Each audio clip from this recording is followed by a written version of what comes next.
domicile que par Skype s'adresse à toutes sortes de publics, y compris donc le niveau débutant, le niveau intermédiaire et le niveau expérimenté. Donc la vidéo va commencer avec le niveau débutant qu'on va aborder tout de suite. Après un clin d'œil à mon premier débutant,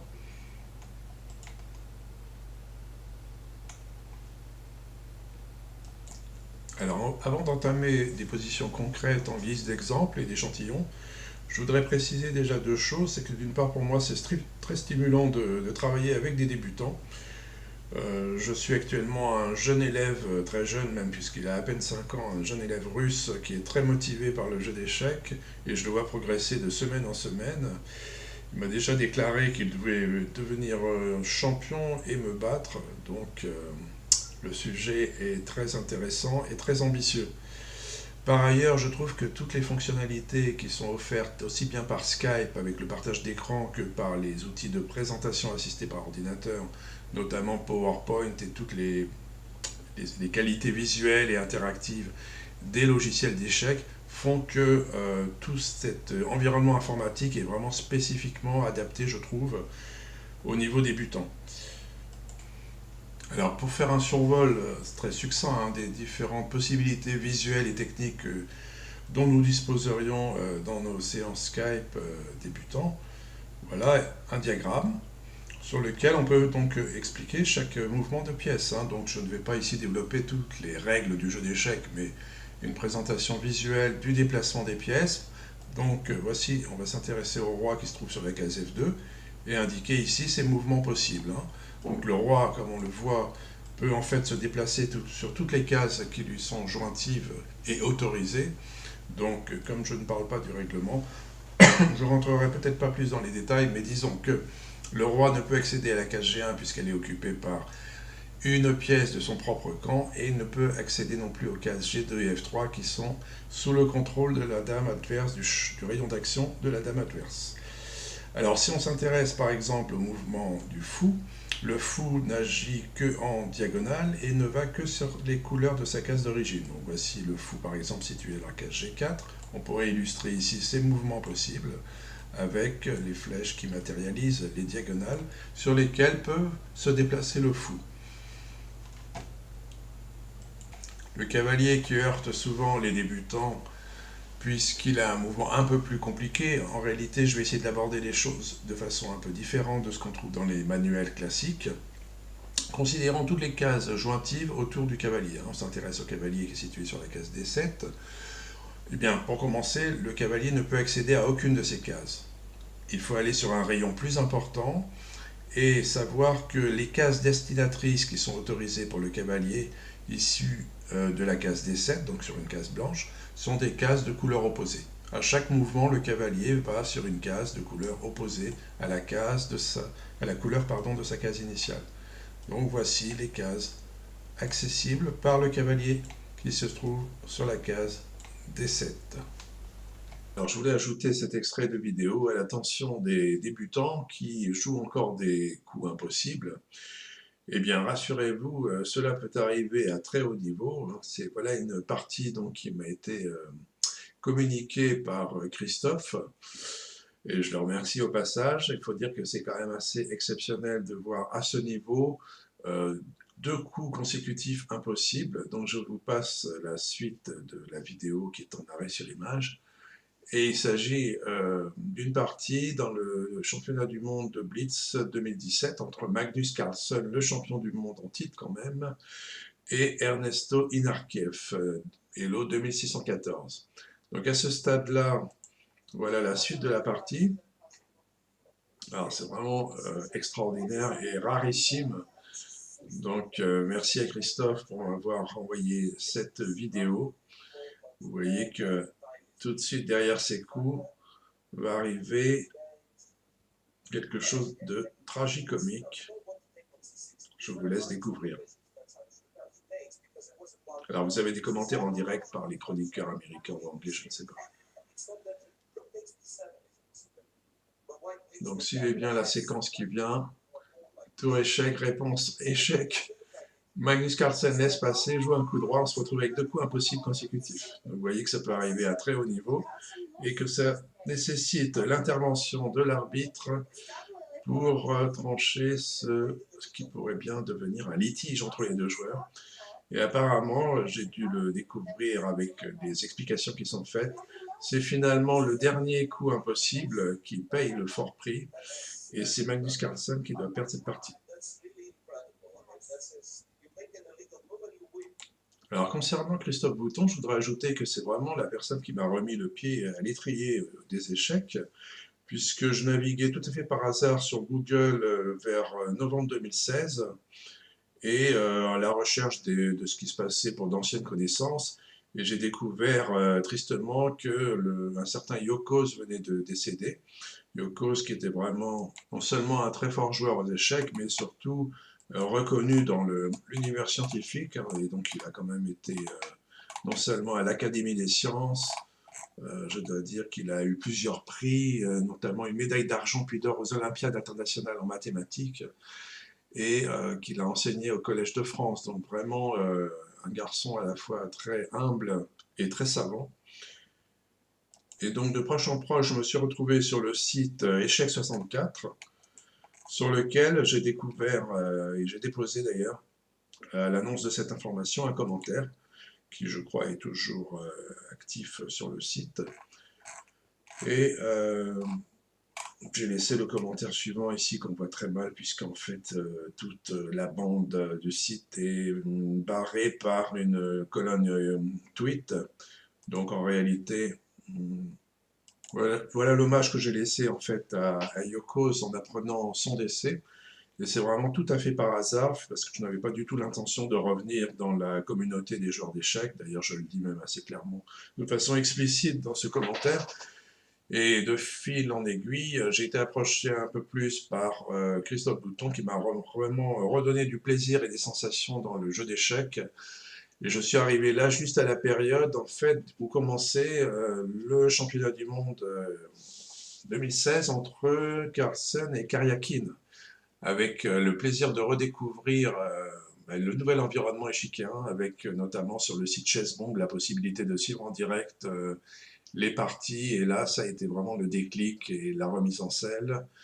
Et le retour d'une passion tout à fait somnolente pour le jeu d'échecs. Donc un grand merci à Christophe dans ce passage, puisque quoi qu'il arrive par la suite, il aura été une pièce maîtresse décisive dans mon retour à la passion du jeu d'échecs. Pour clore cette partie dédiée aux débutants et en guise d'entracte à cette longue vidéo échiquéenne, permettez-moi cet hommage surréaliste aux débutants. Tous ceux-là qui ne sont pas assez bien nés, pas assez bien lotis par la vie, pas assez réseautés dans leur trajectoire plus ou moins solitaire, ne sont-ils pas, par le caractère rendu de fait si aléatoire de leur vie, et par voie de conséquences inéluctables, dans la constante obligation de sans cesse lutter et buter? Ceux-là ne sont-ils pas alors d'éternels débutants?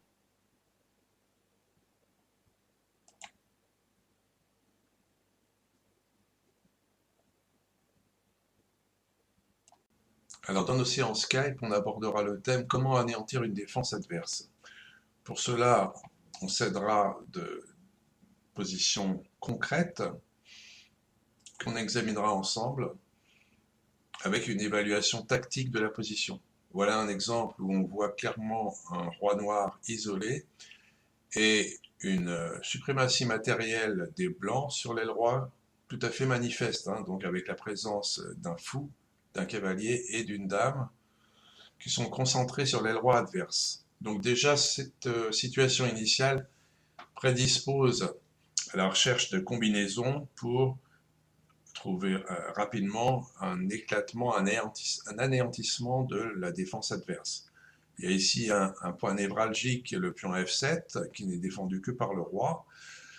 Le roi lui-même est sous le feu d'une diagonale active du fou blanc situé en C4. Bon, le fou noir en H10 contrôle les cases noires. On a déjà par expérience l'idée qu'ici il y a une combinaison. Alors je vais la faire pour vous à partir de cette situation initiale Et avec l'expérience, vous le trouverez aussi rapidement, si ce n'est plus rapidement que moi. Donc ici, vous voyez que dame prend F7 échec, emmène une combinaison forcée. Roi prend F7, hein, parce que si le roi vient se mettre en H8, on fait dame G7 mat. Et là, vous voyez que le pion E6, qui est doublement contrôlé par le fou et par la tour, va être l'objet d'une prise pour un échec et mat. Le roi n'a aucune case pour s'échapper. Examinons une deuxième situation.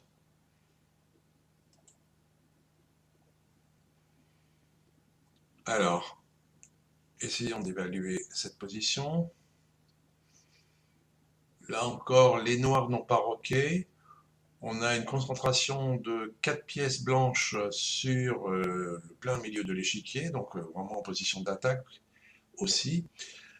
Alors que du côté noir, il y a un sous-développement, on a encore 3 pièces mineures sur leur case d'origine, et on a simplement une dame et un cavalier en défense.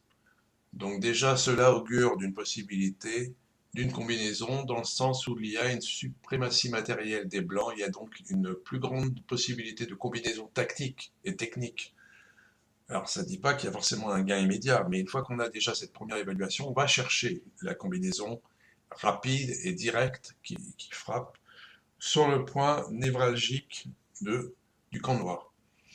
Alors ici, c'est très rapide en fait, un tour prend aussi échec, on mène une combinaison forcée, on reprend la tour, et on voit bien que cette diagonale des cases blanches noires est tout à fait affaiblie. Ici, fou G6, échec et mat, puisque toutes les cases noires sont contrôlées sur cette diagonale par le fou blanc, et ici, les deux cases F8 et F7 sont contrôlées par le rayonnement vertical de la dame. Alors faisons un troisième exemple, là il s'agit juste d'un échantillon de présentation. Je vais voir avec vous en direct cet exemple. Donc on voit un roi blanc ici tout à fait enfermé par ses pions et sa tour. On voit que la dame noire a un contrôle et un rayon d'action important hein, sur toute la diagonale qui va de G1 à A7. Voilà les premières observations en direct. Et puis un cavalier noir, qui ici en G4 contrôle la case F2, en tout cas ne la contrôle pas directement, mais immobilise le cavalier blanc, puisque là il y aurait sans la présence de ce cavalier blanc un échec et mat direct ou une fourchette attaquant la dame. Donc voilà un petit peu la situation initiale, quelques diagnostics rapides de la situation initiale. Donc le roi étant enfermé, on peut chercher une combinaison qui va d'abord commencer par dame prend G1 échec, roi prend. Alors si cavalier prend, justement on venait de le dire dans la remarque précédente, le cavalier abandonne son poste de défense de la case F2, et dans ce cas-là, le roi étant en H1 et la tour en G1, on continuerait avec un cavalier F2 échec et mat. Donc obligé de reprendre du roi. Mais même si le roi se rapproche en la case G1, il n'a toujours pas cette case d'échappatoire en F2. Donc ici, la séquence naturelle, c'est l'échec. Alors évidemment, les blancs ont encore un coup pour reculer le mat, mais enfin, ils vont mettre leur dame en E1, ils vont la donner, et on va faire tour prend dame, échec et mat.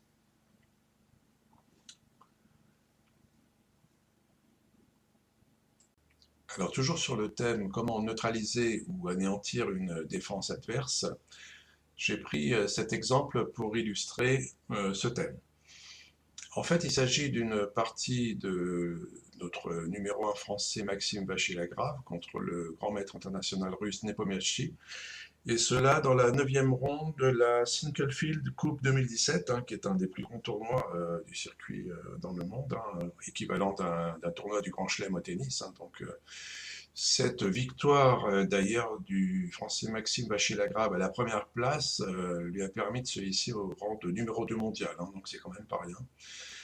Et je dirais qu'ici, il y a un coup décisif dans cette position qui montre comment, justement, avec un petit coup de pion, on peut faire basculer une position qui est déjà à l'avantage blanc avec un contrôle d'espace et un contrôle des cases blanches déjà important ici. Alors dans cette position, Maxime Vachier-Lagrave va jouer C4, C5 avec plusieurs intérêts.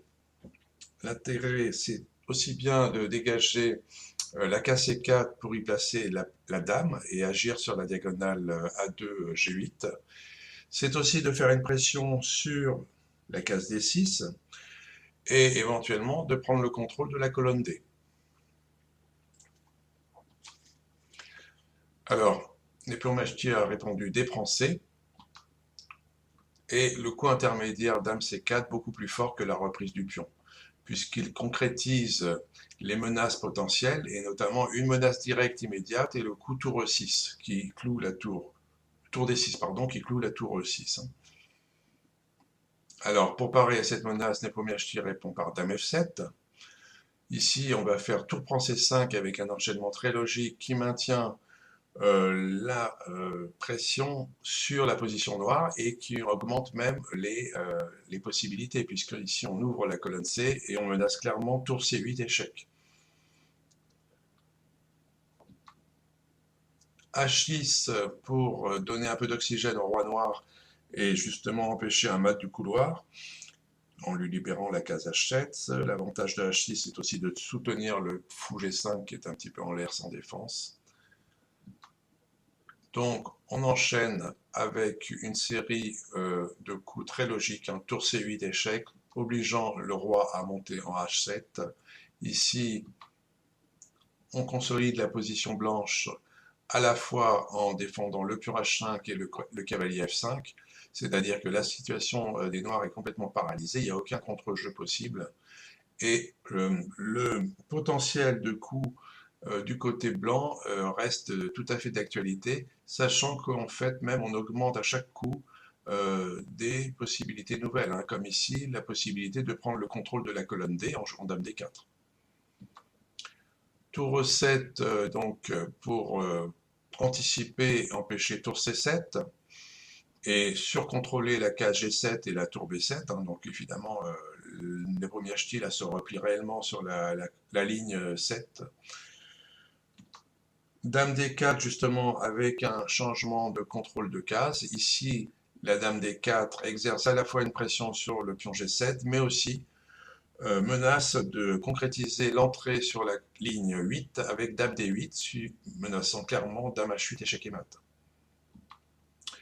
Tour E6 empêchant Dame D8, qui est sous le contrôle du fou G5. Dame D5 réitérant un pseudo-clouage de la tour E6, apportant des complications tactiques et menaçant éventuellement aussi l'entrée du cavalier sur la case D4. G6 pour essayer de libérer le roi et de simplifier la position par des échanges, mais c'est un peu tard et le roi se trouve surtout très exposé. Ici, un petit coup intermédiaire qu'on appellera pour les débutants ou les joueurs de niveau intermédiaire un coup de déviation. Hein. Ce coup de tour F8 dévie la dame F7 de sa défense de la tour E6. Dame prend tour E6 échec, et là Népomuchet va jouer abandon, il va abandonner ici, puisque en fait soit les noirs jouent Dame F6 et donc les blancs jouent Dame G8 échec, suivi de Dame G7 puis Dame prend G7 échec et mat. Soit le fou vient en F6 et là les blancs continuent par Dame prend E4, menaçant une découverte du cavalier, avec un pion de plus et une suprématie sur les cases blanches et un roi noir complètement exposé, il est certain qu'à ce niveau de jeu, on abandonne. Donc ici, Népomuchet abandonne et va chez la grave, concluant cette victoire, va remporter donc la Sinquefield Cup 2017 grâce à cette partie. Alors dans les séances Skype s'adressant à un niveau intermédiaire, on pourra par exemple aussi parcourir le thème comment attaquer un défenseur. Donc à l'aide d'illustrations ici, je vais montrer quelques exemples pour voir en quoi ça peut consister. Donc ici dans ce thème, il s'agit d'une séquence beaucoup plus directe. En fait on se retrouve dans un diagramme où clairement il y a une stratégie à mener pour quelque chose de vraiment décisif, et il y a simplement un défenseur qui empêche de réaliser cette stratégie. Ici, clairement, on voudrait enfermer le roi dans un mat par un tour ou un échec. Il y a une seule pièce blanche adverse qui s'y oppose, c'est la tour en D1. Oui, mais cette tour en D1 étant en prise, on peut tout de suite envisager une séquence de 2 coups avec dame prend tour, le seul défenseur actif, fou prend tour, et là on réalise en 2 coups l'échec et mat. Donc l'idée, on va reprendre un autre diagramme. Alors, je le découvre en même temps que vous.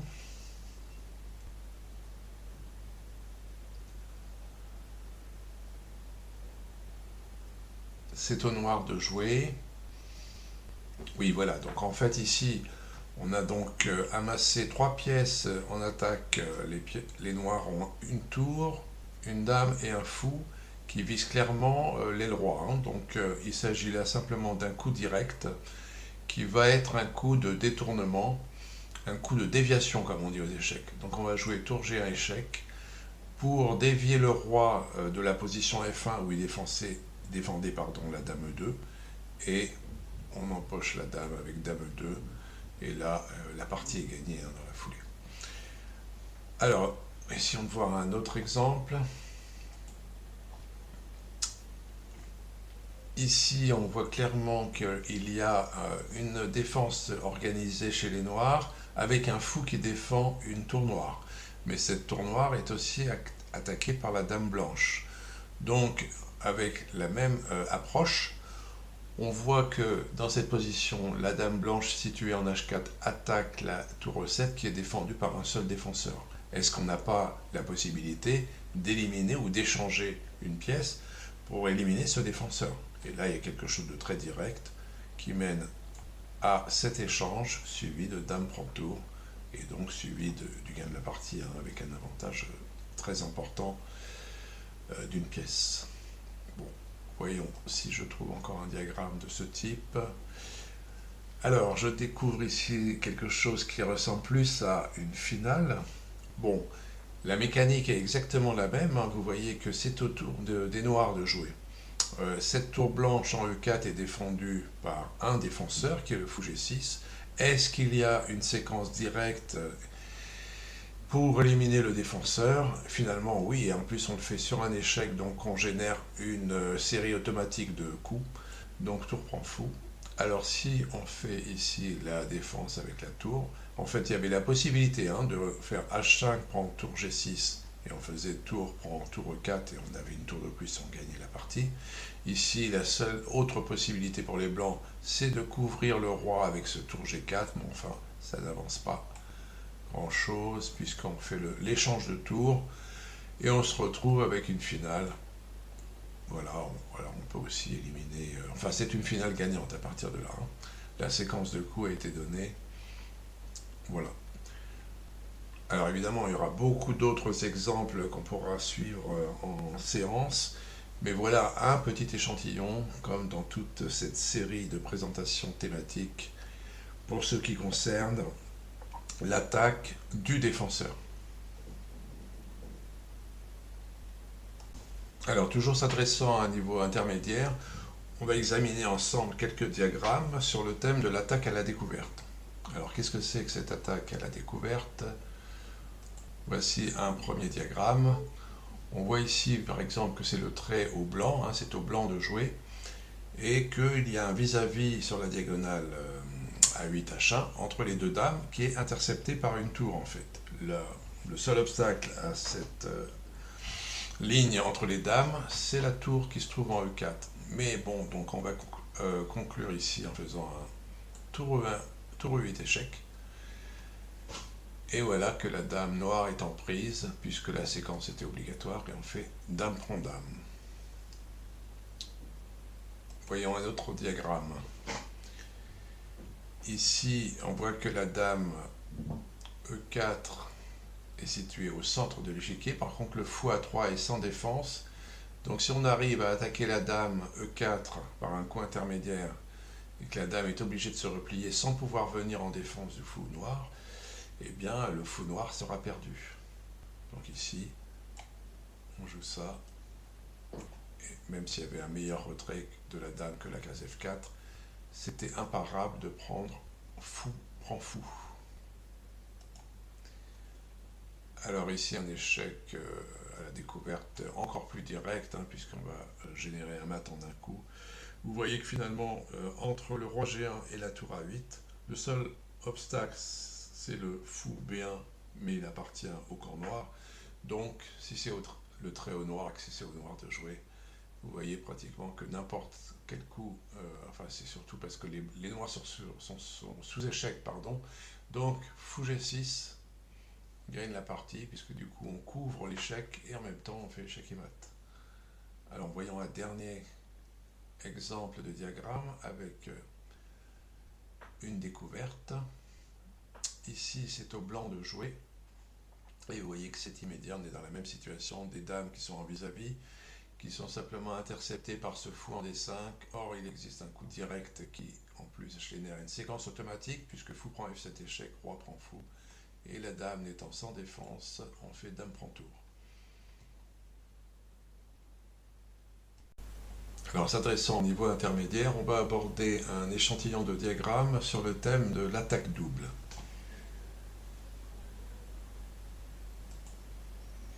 Donc voici un premier diagramme. L'attaque double, comme son nom l'indique, consiste en fait à créer deux menaces simultanément. Alors ça peut être l'attaque de deux pièces, mais ça peut être aussi une attaque d'une pièce et une attaque de mat. Alors ici, on voit que c'est assez direct. Comment générer ici une attaque double? Vous voyez que si on s'installe avec la dame en B4, on attaque à la fois la tour E1 et le pion B2 pour un dame prend B2 mat. Est-ce que la tour blanche peut se déplacer pour défendre le pion B2? Non. C'est donc une attaque imparable.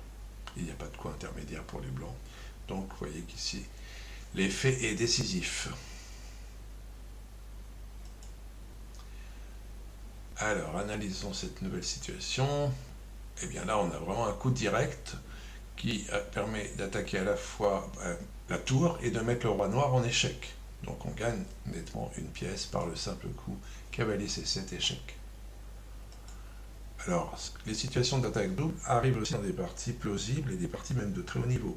Derrière ce diagramme, je vous présenterai justement une attaque double qui s'est faite à très haut niveau entre deux grands maîtres internationaux, de mémoire, Carlsen et l'italien dont j'ai oublié le nom. Donc ça passera tout de suite derrière ce diagramme. Alors ici, une attaque double, vous voyez, en fait, c'est la puissance du cavalier qui va se situer en case E3 pour faire à la fois un échec et prendre le fou en G2. Alors voyons un dernier exemple pour un échantillon sur une attaque double. Alors vous voyez la dispersion des pièces, c'est intéressant de regarder la structure des pièces noires. Tout se tient sur ce cavalier. Le cavalier A7, vous voyez, en un clin d'œil, on s'aperçoit qu'il n'est défendu par aucune pièce. Et la diagonale A1-H8 est vraiment très ouverte, le roi noir est très peu protégé. Donc immédiatement, on a à la fois par la dame D4 une attaque double sur le cavalier A7 et la case G7 qui génère un dame G7 mat. Évidemment, si le cavalier noir joue, eh bien on fait dame G7 échec et mat. Alors pour vous montrer qu'une attaque double donc, peut très bien se réaliser à très haut niveau, hein, y compris entre des joueurs de niveau grand maître international. La preuve en est dans cette partie 2 du tournoi World Blitz 2017 qui réunit les plus grands joueurs de la planète. Et ici, en fait, c'est au tour de l'Indien Anand de réaliser une attaque double, donc simplement par le coup dame B8 échec. Dame B8 échec qui met le roi en échec et qui attaque la tour E5 qui n'est pas défendue. Donc, Anand gagne la partie ici sur une double attaque.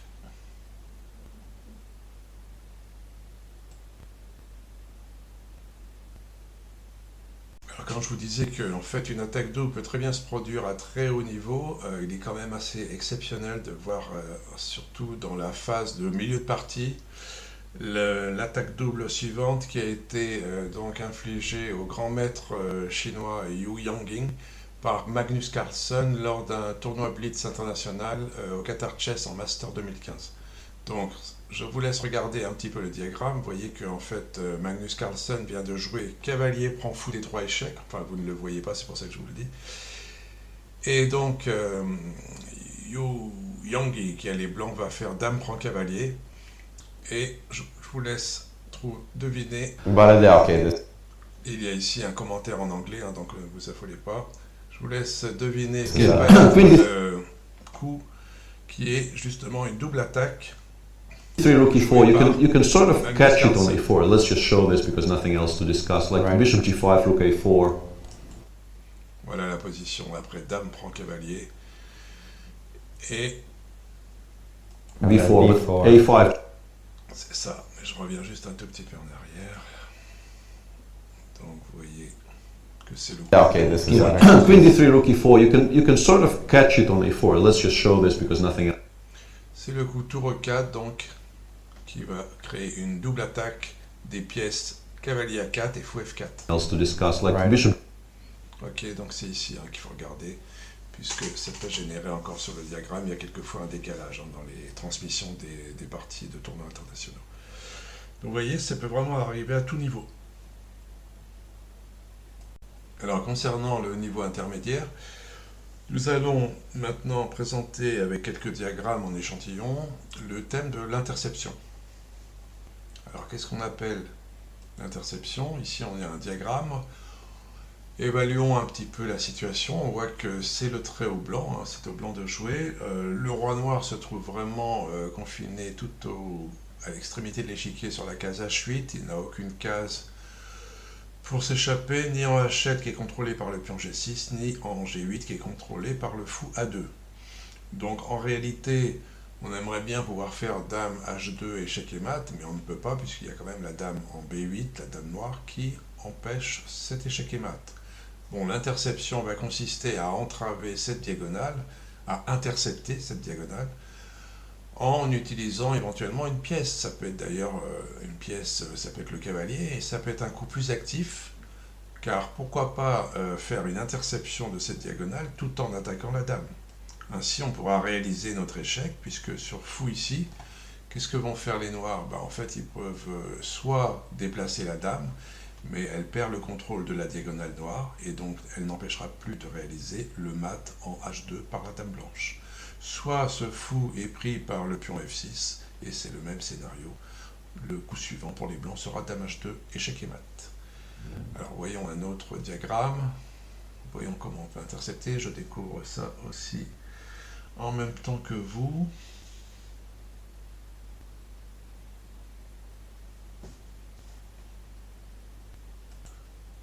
Alors là, c'est un très joli diagramme hein, qui ressemble presque à une étude.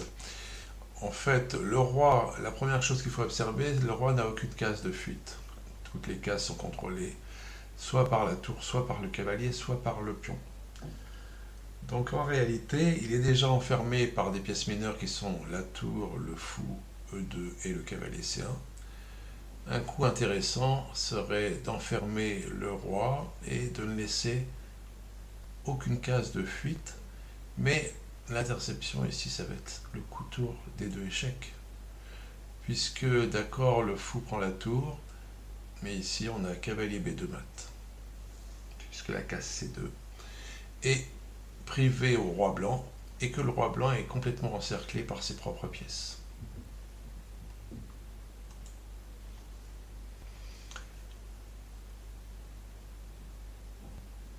Alors, voyons ici un autre diagramme.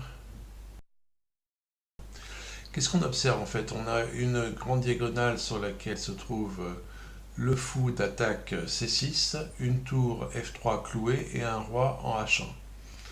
Actuellement, si on regarde des coups directs, on ne peut pas les faire comme dame prend F1 échec puisqu'il est soutenu par le fou. La tour est soutenue par le fou H3. En fait, on voit bien que la case clé, c'est la case F3. Tout se joue autour de ce clouage. Donc j'essaie de penser à voix haute pour vous dire un peu comment se dénoue l'idée du coup qui va faire interception. Alors le fou risque d'être en surcharge si on intercepte ici avec un tour G4, puisque si fou prend tour, il n'est plus en défense de la tour F1. Donc on a dame prend tour F1, échec et mat ici.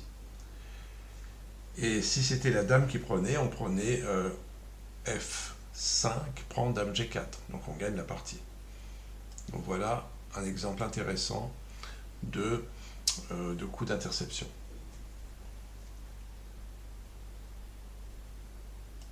Alors, toujours s'adressant au niveau intermédiaire, on va se pencher maintenant sur quelques diagrammes qui concernent le thème la promotion du pion.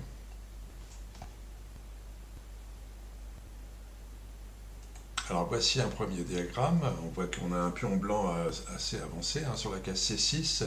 C'est au blanc de jouer et toute la pression va être exercée pour essayer d'avancer encore davantage ce pion et de menacer de l'amener à promotion. Donc ici on voit bien qu'il y a une dame noire qui joue le rôle de bloqueur en fait, qui bloque l'avancée du pion en la case C7.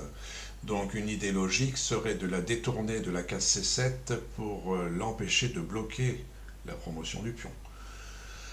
Ici on peut payer le prix cher, quitte à donner la dame, dame contre tour, suivi de C7 sera suffisant pour gagner la partie.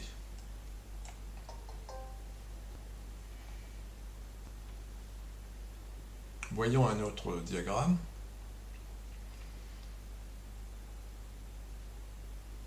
Alors ici on voit aussi que c'est dans cette position au blanc de jouer.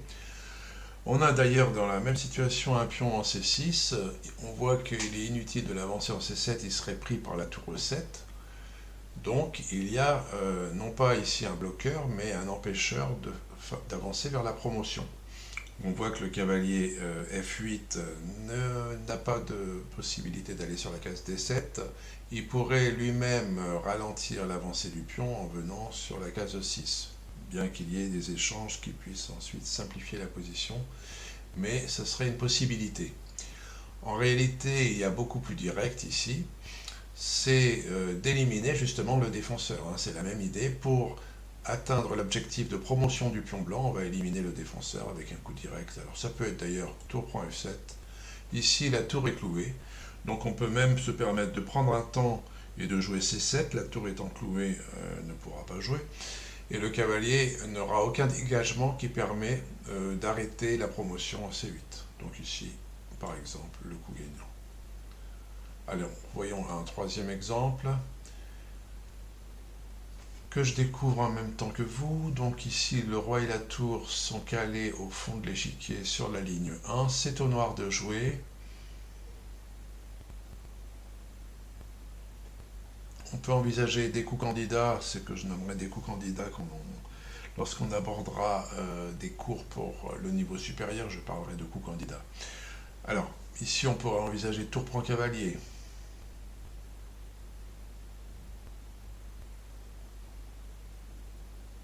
Mais je pense que ça suffit. Alors, tour prend cavalier, échec, roi prend tour, suivi du pion E2. Puisque d'une part, on attaque la tour D1, s'il est clair que si elle reste immobile, on va faire pion, prend tour D1 avec promotion dame, et on menace de faire une promotion en E1, et les blancs seront obligés de sacrifier leur tour contre le pion, ce qui fait qu'on se retrouvera pour les noirs dans une finale avec deux pièces mineures contre une, donc une finale gagnante. Donc voyons, voilà, et ici on va vers la promotion.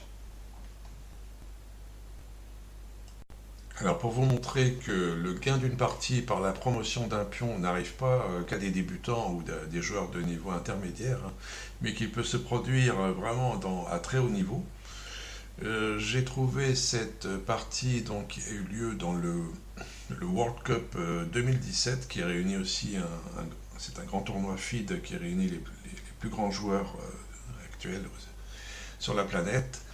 Et voilà une partie donc, qui oppose Magnus Carlsen à Buk Zhangzi.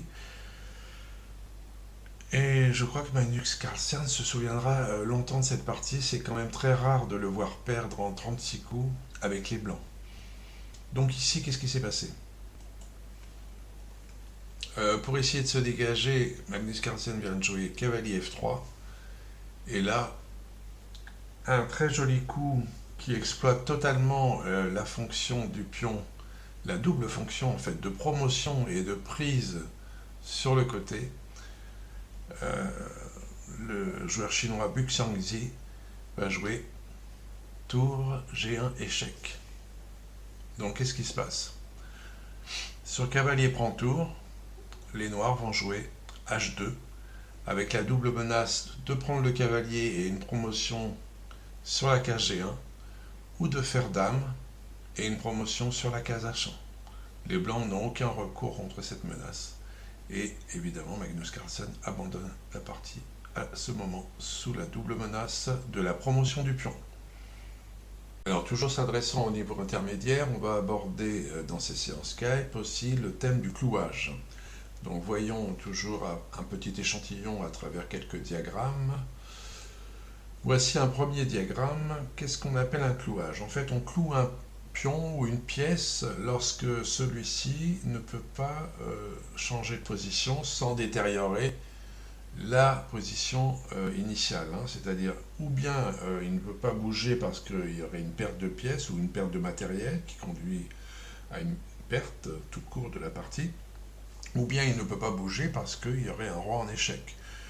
Dans ce cas-là, quand il y a un clouage parce qu'il y a un roi qui est en échec, il y a vraiment une immobilisation du règlement en fait. On ne peut pas bouger une pièce si on se met en échec. Par contre, on peut aussi avoir un clouage si on a une perte matérielle. Et là, c'est un clouage où, lorsqu'on reprend parce qu'on est cloué, on peut avoir une perte matérielle et là, c'est autorisé. Par exemple, ici, concrètement, nous avons la case du cavalier en D3. Nous avons un vis-à-vis des fous sur la diagonale G1 à 7. On peut considérer que le pion C5 est cloué. Pourquoi? Parce qu'en fait, on peut être tenté de prendre ici et de prendre le fou. En fait, ça suffit pour avoir une finale gagnante. Donc, on peut considérer dans cette position que le pion C5 était cloué. Voyons un autre diagramme. Alors, clairement, on voit que la dame en C3 est en très mauvaise position. Elle se trouve sur une diagonale constituée par la case E1 et la case C3. Or, c'est au trait noir. Les noirs jouent fou B4. Fou B4 qui est soutenu par le cavalier C6 et qui cloue la dame. La dame ne peut pas fuir sur la case B3 par exemple, puisque comme on vient de dire, le roi sera en échec, donc le dame en B3 est un coup interdit. Donc elle est obligée d'être perdue en échange d'un fou. Dame contre fou, l'échange n'est pas vraiment à la faveur des blancs. Donc voilà, un coup gagnant, fou B4, clouant la dame. Voyons un autre exemple. Alors, ce diagramme, je le découvre en même temps que vous, c'est très au blanc. Oui, alors c'est un schéma classique qui peut se produire tout à fait de façon plausible dans les parties réelles. C'est le fameux clouage du pion G7. Donc ici, on voit bien qu'il y a une menace d'échec et mat quand on joue fou G7. Et finalement, avec ce coup, évidemment, les noirs peuvent libérer, disons, parer l'attaque immédiate, mais sont obligés de sacrifier leur tour pour le fou, ce qui s'appelle en fait la qualité. Quand on donne une tour pour un fou, on appelle ça perdre la qualité. Voilà. Donc ici, il y aurait ce coup de gain de la qualité. Oui.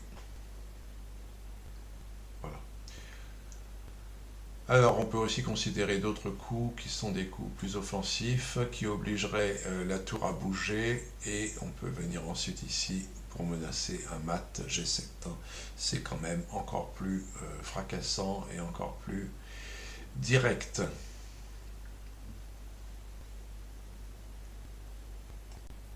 Alors toujours pour illustrer le thème du clouage et pour vous montrer que ça n'arrive pas seulement aux débutants et au niveau intermédiaire, voilà la fin d'une partie qui s'est jouée dans le tournoi de Blitz, le championnat de World Blitz Championship 2017, et qui oppose le russe Demchenko Anton à l'indien Visnastan Anand. Donc Anand vient de jouer cavalier F4 échec. Le russe joue roi D2 et là, quand vous serez en arrêt sur image, vous pouvez essayer de trouver vous-même le clouage. Vous vous souvenez que le clouage consiste à immobiliser une pièce qui ne veut plus jouer, et là en l'occurrence sur la colonne D, il s'agira d'un clouage avec interdiction au cavalier de bouger. Et évidemment, c'est ce qui va se passer avec le mouvement de tour en D8. Donc, voilà ce que va jouer Anand et le joueur russe va abandonner le cavalier blanc et cloué, le cavalier D6 ne peut pas jouer. Alors on pourrait penser qu'il pourrait être défendu, la tour ne peut pas venir en secours, elle ne peut pas venir en C6, elle est sous la prise du pion B7. Et le cavalier blanc ici ne peut pas venir en secours du cavalier D6, puisque si cavalier F5, alors fou prend F5, et le cavalier blanc D6 est toujours cloué. Il ne peut pas non plus s'aventurer ici. Pourquoi? Parce que si cavalier E va en C4, alors on joue fou prend cavalier C4, et donc ensuite tour prend fou, et donc tour prend cavalier. On a gagné une pièce et donc la partie. Alors s'adressant toujours à un niveau intermédiaire, on va maintenant aborder le thème de l'enfilade, qui est un thème courant et plausible dans les parties qui se déroulent en temps réel. Donc voici un premier diagramme d'exemple sur cet échantillon qui concerne l'enfilade. Donc l'enfilade en fait consiste à jouer un coup qui va menacer deux pièces en même temps, puisqu'elles sont sur le même rayon d'action. Ça peut être une ligne, une colonne ou une diagonale. Donc clairement ici, pour donner un exemple d'enfilade, vous voyez que si on joue dame prend hachette, échec, on a derrière le roi la dame C7 noire qui est absolument pas défendue et qui est perdue puisqu'elle était en enfilade sur la ligne 7. Voyons un autre exemple pour illustrer l'enfilade. Ici, on voit tout de suite que la dame et le roi sont sur une diagonale offerte au fou blanc en fait. Donc ici, on voit clairement que l'enfilade, ça va consister à faire fou G2 échec, obligeant le roi à bouger, puisque aucune pièce ne peut venir s'intercepter et se placer en travers de la diagonale. Et évidemment, on prend fou prend dame. Ici, on va avoir une enfilade. On voit aussitôt, vu la puissance de feu d'action des fous sur les diagonales, on voit tout de suite que si un roi et une tour sont disposés de cette façon, le premier coup qui vient à l'esprit, c'est d'attaquer par un échec au roi, et vous voyez que le roi ne peut même pas venir en défense de sa tour en venant se mettre sur la case D1, puisque la case D1 est contrôlée par le roi, le fou G4, et ici, fou prend tour. Voyons un autre exemple d'enfilade. Vous voyez que tous les exemples ici sont donc des exemples d'attaque de fou sur des diagonales. Et ici, voilà.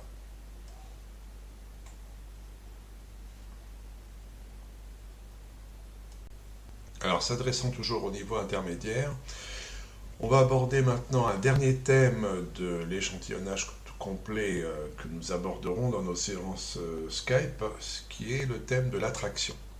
Alors, qu'est-ce qu'on entend par là? Nous allons voir un échantillon de quelques diagrammes, et voici un premier diagramme. L'attraction consiste en fait à attirer l'adversaire vers une certaine case, que ce soit au prix d'un sacrifice ou d'un échec. Ici, par exemple, c'est au blanc de jouer. On voit la position relative du roi noir, de la dame noire et de la dame blanche et du cavalier. En fait, ce sont les pièces essentielles dans la petite manœuvre d'attraction qu'on va faire maintenant et qui va nous permettre de gagner une pièce.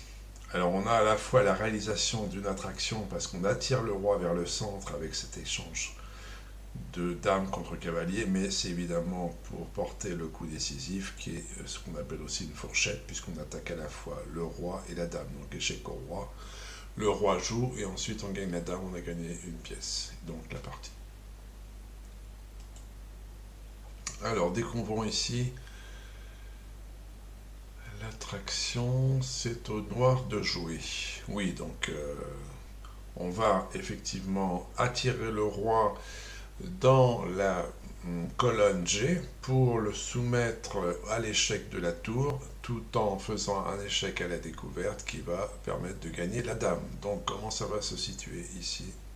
Dame prend G2 échec, roi prend tout, dame pardon, obligatoire, et ici cavalier F5 échec. La dame est perdue, le roi est obligé de jouer au prochain tour. Le cavalier F5 fait cavalier prend dame. Voyons un nouveau diagramme d'attraction. C'est au noir de jouer. Et vous voyez qu'on est un peu dans la même situation que le premier, je le découvre en même temps que vous. Vu la situation relative du roi, de la dame, du cavalier, de la dame noire et du cavalier noir, il est clair qu'il y a ici disons une case d'attraction, la case F3, et donc on va commencer par un dame prend cavalier, suivi un cavalier F3 échec. Avec ceci de notable, c'est que après, une fois que le roi a joué, eh bien on va faire cavalier prend dame, et on a donc gagné une pièce par cette petite combinaison en 2 coups. Voilà donc ce qu'on appelle l'attraction. On force le positionnement d'une pièce à une certaine case pour pouvoir placer un coup décisif. Alors s'agissant du public de niveau expérimenté, nous aborderons la théorie et la pédagogie d'Alexandre Kotov à travers notamment les notions de coup candidat qu'il a expliqué dans plusieurs ouvrages célèbres.